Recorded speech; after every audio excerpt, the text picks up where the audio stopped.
Today we're talking about a power strip.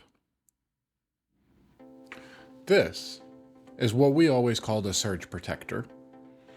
It technically does have surge protection in it, but there's also power strips that don't, and power strip is a more common word. There was one point where I went to our IT guy and said, "Do you have a surge protector?" And he goes, "Yes."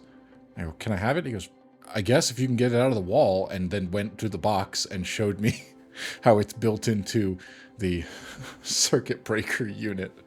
Yeah, businesses have actually installed things. What I meant to ask for was a power strip, apparently. I learned that lesson that day. But this I've had for a really long time, and up until recently, it's been in use. This is the Belkin Gold Series Surge Master 2 with phone line protection, which is interesting to me because I never considered that the phone line, it does have a little bit of electricity into it, but it's also so low and run through a different thing that when you would lose power to the house, you could still make phone calls with a landline. I remember doing that when we lost power during an ice storm. I can't find much online about this, except that there are still ones that are working and people are trying to sell them on eBay for like $30 or $40. Interesting. Because I can't find much online, this will be more of a personal history than it will be factual information. I don't know when it came out. There's no manufacturing date or anything. I can't find a manual for it because it's a surge protector. The pretty self-explanatory. Can't find a price for it, unfortunately. It's not that exciting, is it? It's a power strip. But what it came with was much more exciting, and there's a lot to go on there. But I don't have the thing that it came with, which was a desktop computer. The first computer I ever had to myself. We had a family computer that we were allowed to play games on. This was that timeline that we've already talked about when I was playing RuneScape, wanting to play MapleStory, other games like that, but I didn't have my own computer, so we had to share. We actually had a timer on the oven that we were allowed to set because everybody was allowed 45 or an hour, and then everybody had to take turns. Of course, the oven timer was right next to the computer room, so you definitely could just get up when no one was looking and just go add a little bit more time by turning the little knob. Definitely never did that. Who would do that? No. And then everyone would switch if they're playing on the console or if they're playing on the computer or if they're doing something else entirely. That was how you knew your turn was up. But somewhere in 2000 to 2002, not exactly sure when, she and a friend built their own computers with the help of her friend's dad, who was a computer genius, is what we called them at the time. I think he just had a job that involved computers and knew how to build one. But we did not know how to do that at all. We paid for someone to come to our house and defrag our computer. I remember that now as an adult and go, that was that man's job.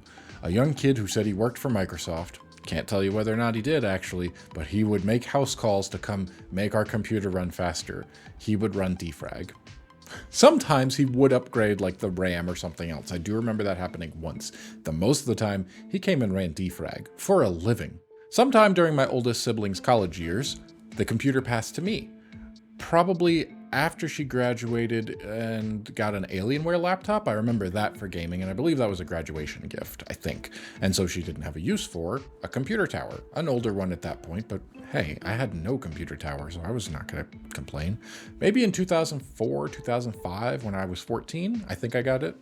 I don't know exactly when, but that became my main computer for several years until I got a new one. It didn't really work well. The best I can do is describe it was just a case. It was the most plain metal case.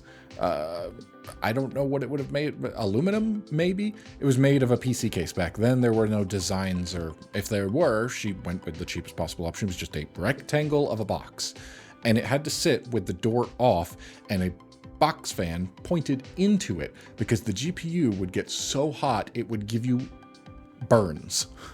I accidentally put it down by my legs and brushed my leg after a couple hours of playing, put my leg up against it and it hit the GPU and I had a mark on my leg for a few weeks.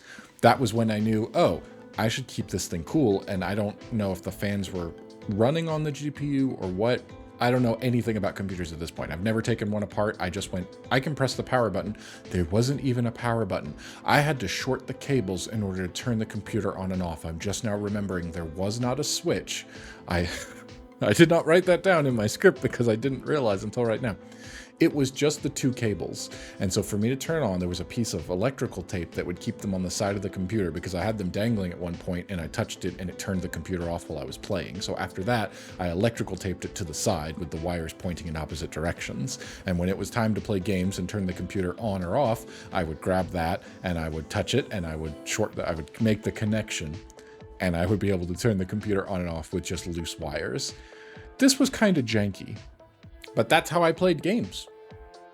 Until I was 16 and I got a computer of my own. My dad bought a pre-built from HP, which I got to customize a little bit and put the different things. And that's what I knew about computers at that point. I had an HP. I bought another one later on. I bought a third one later on. That was all I knew about building computers. Let somebody else do it and take a look at it when I have it. The first HP computer I had of my own died 2 days outside of warranty.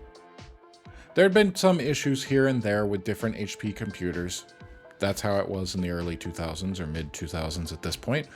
And we would call the tech support line and they would walk us through it. And that's where I became very familiar with, I don't care how many times I've said that I've already taken these steps, you are going to go through the steps with the technician. Yes, I know how to turn the computer off and back on again, replug the cables, get into the BIOS. I knew how to do that. Like, didn't matter. Going through tech support, that was how we fixed computers. And then mine died. Mine just up and died. The one I got at 16, don't know what happened to it, but it just up and died. It would not turn on. It would turn on and would not boot into Windows. Now I know how to fix that. And I remember asking a friend at that point, his dad knew computers, was like, oh, sounds like you just need a new hard drive. Everything else should be fine. But then I moved out. I never got around to replacing that hard drive because we just got a new computer.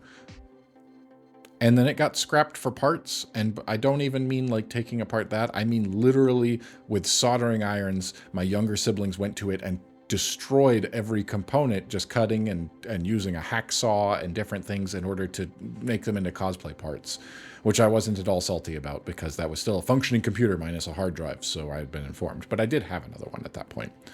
And then eventually my dad got a new HP computer, and I was able to take his second monitor. Throughout all of this, from the time when I got my first computer at 14, which would have been 2004 and 5, 13 to 14 is in my notes here. Throughout all of that, the history of PC gaming is how I mostly played games until I got a console of my own when I was 18, or handheld. This power supply is what I used. New computers would come and go, monitors here and there. This was the power supply. I used this for more than 20 years. It's been in use for even longer when my sister had it. It just died when I moved. It was working fine. Everything was great. Now, to be fair, I did learn as I got older within the last few years when I started building my own custom PCs that were really worth a lot of money. So I really didn't want to take a chance, and I learned these aren't supposed to last all that long, and they certainly lose a lot of their surge protection over the years, so you should replace them. I eventually, through the last year that it was sitting in my last place that I lived, it was just monitors, especially old monitors that I've gotten from thrift stores, so it doesn't matter that much. I wasn't too worried about that for surge protection. It's not like it was a multi-$1,000 computer. It was a monitor that I got for $20. That's what I used it for. Then we moved. I went to plug it in, and even with nothing plugged into it, even with it switched off, plug it into an outlet and it pops a circuit breaker. Every single time, multiple circuits.